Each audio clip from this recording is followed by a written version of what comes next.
April 3 വിശുദ്ധ Richard. ചെറുപ്പത്തിലെ അച്ഛൻ മരിച്ചു. കുടുംബം വർഷങ്ങളോളം കഷ്ടപ്പെട്ടു. ഫാമിലി എസ്റ്റേറ്റുകൾ ഏറ്റെടുത്ത് അവ വീണ്ടും ലാഭത്തിലാക്കാൻ റിച്ചാർഡിന് പഠനം നിർത്തിവെക്കേണ്ട സ്ഥിതിവിശേഷം രൂക്ഷമായി. പൗരോഹിത്യ പഠനത്തിനായി അദ്ദേഹം ഓക്സ്ഫോർഡിലേക്ക് പോയി. വളരെ ദരിദ്രനായിരുന്നു. അവനും 2 കൂട്ടാളികളും ഒരു സെറ്റ് വസ്ത്രങ്ങൾ പങ്കിട്ടു. അത് അവർ മാറി മാറി ക്ലാസ്സിലേക്ക് ധരിച്ചു.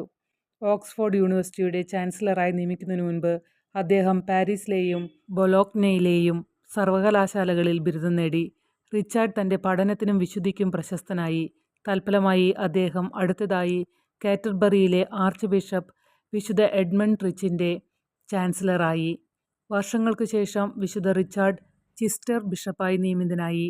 ഈ സ്ഥാനത്ത് ഹെൻറി 3 രാജാവുമായി അദ്ദേഹം അധികാരതർക്കത്തിൽ ഏർപ്പെട്ടു. അദ്ദേഹം തൻ്റെ രൂപതയുടെ വരുമാനം തടഞ്ഞുവെക്കുകയും കത്തീഡ്രലിലേക്കുള്ള പ്രവേശനം തടയുകയും ചെയ്തു. വിശുദ്ധ റിച്ചാർഡിന് ബിഷപ്പ് എന്ന നിലയിൽ നിരവധി നേട്ടങ്ങൾ ഉണ്ടായിരുന്നു. ആരാധനാക്രമത്തോടുള്ള വലിയ ക്രമവും ആദരവും സ്ഥാപിക്കുക, സഭയുടെ അവകാശങ്ങൾ ശക്തമായി സംരക്ഷിക്കുക, പാവപ്പെട്ടവരെയും അടിച്ചമർത്തപ്പെട്ടവരെയും സഹായിക്കുക, മാർപ്പാപ്പയുടെ അഭ്യർത്ഥന പ്രകാരം സരസന്മാർക്കെതിരെ കുരിശുയുദ്ധം പ്രസംഗിക്കുക. ഏകദേശം 56 വയസ്സുള്ളപ്പോൾ റിച്ചാർഡ് തൻ്റെ ഏറ്റവും അടുത്ത സുഹൃത്തുക്കളെ ചുറ്റിപ്പറ്റിയുള്ള പനി ബാധിച്ച് മരിച്ചു. അദ്ദേഹത്തെ ചിസ്റ്റർ കത്തീഡ്രലിൽ അടക്കം ചെയ്തു. ഹെൻറി 8 രാജാവ് നശിപ്പിക്കുന്നതിനു മുൻപ് അദ്ദേഹത്തിൻ്റെ ദേവാലയം ഒരു പ്രശസ്തമായ തീർത്ഥാടന കേന്ദ്രമായി മാറി.